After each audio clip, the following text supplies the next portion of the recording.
তো বন্ধুরা, আজ আমার বাইকের একটা মেজর মডিফিকেশনের কাজ করাতে এসেছি। সেটা হচ্ছে পিপিএফ র্যাপিং। তো প্রথমে দেখতেই পাচ্ছ গাড়িটাকে ভালো করে ফোম দিয়ে ওয়াশ করে নেওয়া হলো, দেন ফোর্স ওয়াটার দিয়ে ভালো করে যেখানে যত ডাস্ট পার্টিকেলস ছিল বডি থেকে সব কিছু ক্লিয়ার করে দেওয়া হলো। অ্যান্ড বাই দ্য ওয়ে, এটা কিন্তু আমি এসেছিলাম মোটোমোটস, যেটা হচ্ছে গড়িয়াতে। আর ওদের মোটোমোটস স্পিড স্টপ বলে একটা নতুন ওয়ার্কশপ খুলেছে, যেখানে আমি কাজ করাতে এসেছিলাম। তো ফাইনালি বিপিএফের কাজ স্টার্ট হয়ে গেছে। এটা হচ্ছে ট্যাঙ্ক, যে ভাইজারগুলো থাকে ট্যাঙ্কের দুপাশে, সেটার কাজ চলছে। এখানে পিপিএফটা বসানোর কাজ চলছে এখন। আর এই দাদা কিন্তু খুবই কনসেন্ট্রেশন দিয়ে এবং খুবই যত্ন সহকারে কাজ করেন, যেটা আমি দেখলাম, এবং যথেষ্ট টাইম নিয়ে কাজ করে। সো তোমরা কিন্তু টাইম নিয়ে কাজটা করাতে আসবে। তো এবারে ভাইজারগুলোকে খুলে দেওয়া হয়েছে, ট্যাঙ্ক মেন যে বডিটা আছে সেটার কাজ চলছে, পিপিএফ বসানো কমপ্লিট, জাস্ট এখন হিট দিয়ে পিপিএফটাকে বসানো হচ্ছে পার্মানেন্টলি। তো তোমরা যেদিন আসবে তোমরা কিন্তু হাতে সময় নিয়ে আসবে, কারণ এই কাজটা করাতে মিনিমাম 4 থেকে 5 ঘন্টা মতো টাইম লাগে। তো ট্যাঙ্কের ভাইজারগুলোতে এখন পিপিএফ বসানো হয়ে গেছে এবং এজ কাটিংয়ের কাজ চলছে। দেখতেই পাচ্ছ নাইফ দিয়ে তারা এজগুলো কেটে দিচ্ছে।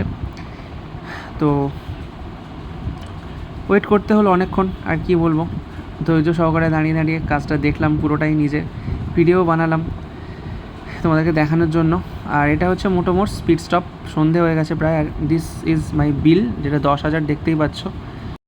আগের ফুটেজে দেখতেই পেয়েছো যে কীভাবে আমি পিপিএফটা কমপ্লিট করালাম। তো দেখিয়েছিলাম আমি গেছিলাম হচ্ছে মোটোমোটসে, এবং সেখানে পিপিএফের কাজটা কমপ্লিট করাতে কিন্তু লেগে গেছে, সারা দিন লেগে গেছিলো, আমার ফিরতে ফিরতে রাত হয়ে গেছিলো।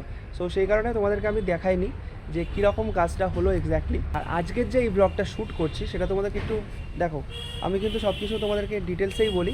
সো আজকের যে ব্লগটা শ্যুট করছি কিন্তু পিপিএফ করানোর অলমোস্ট 2 সপ্তাহ পরে, যাতে তোমাদের সাথে ডিটেলসে শেয়ার করতে পারি যে পিপিএফ করানোর পরেও কী কী মেনটেনেন্সের কাজ করতে লাগে, বা কী কী জিনিস মনিটর করতে লাগে, কী কী জিনিস দেখতে লাগে। তো পিপিএফ যেদিন করিয়ে এনেছিলাম সেদিন আমাকে বলা হয়েছিল যে মোটামুটি 2 সপ্তাহের মধ্যে একটা মেনটেনেন্স চেকআপে আসতে।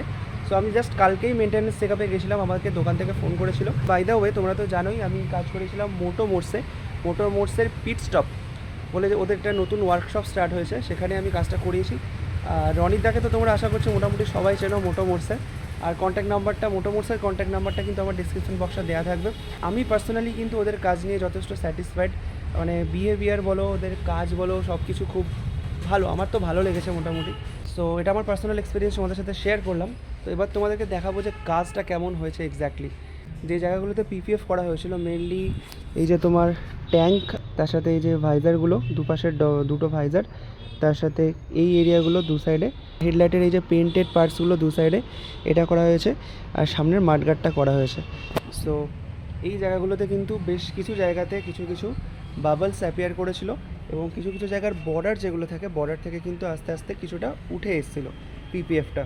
তো সেই কারণেই কিন্তু মেনটেনেন্স চেকআপ করাটা ভীষণ দরকার, এবং মেনটেনেন্স চেকআপে যাওয়ার পরে যে লোকটা আমার পিপিএফ কাজ করেছিল সে কিন্তু যথেষ্ট কেয়ারফুলি ছোটো ছোটো যে ফল্টগুলো থেকে গেছে, যে ছোটো ছোটো যে প্রবলেমগুলো ছিল সেগুলো কিন্তু সবই ক্লিয়ার করে দিয়েছে, সবই ঠিকঠাক করে দিয়েছে।